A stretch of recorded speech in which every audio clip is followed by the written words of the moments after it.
When you were little and your parents would yell at you from downstairs, like if you were upstairs in your bedroom, and they would yell at you from the kitchen or downstairs to come down, could you tell from the tone of their voice whether or not they were yelling at you to come down for a good reason, like, oh, I have something exciting to tell you, or there's something positive that they wanted to convey?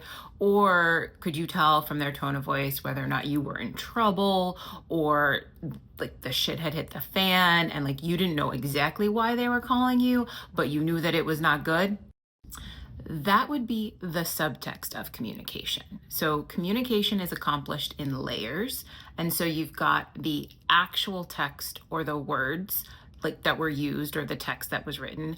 And then you have the underlying layers of how what was said was meant, or the tone of voice that was used in order to convey what was actually going on. So you have the actual text or the words, and then you have the subtext of the text or the words, which is what was actually meant by what was said.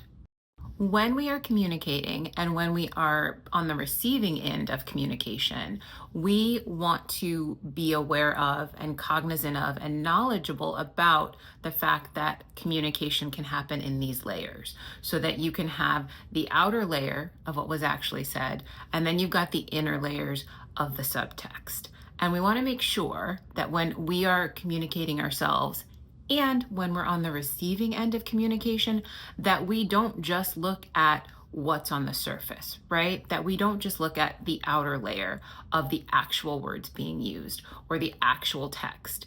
We want to make sure that we examine the subtext and the underlying layers of what somebody is saying in order to be able to determine what they actually mean when they are communicating with us.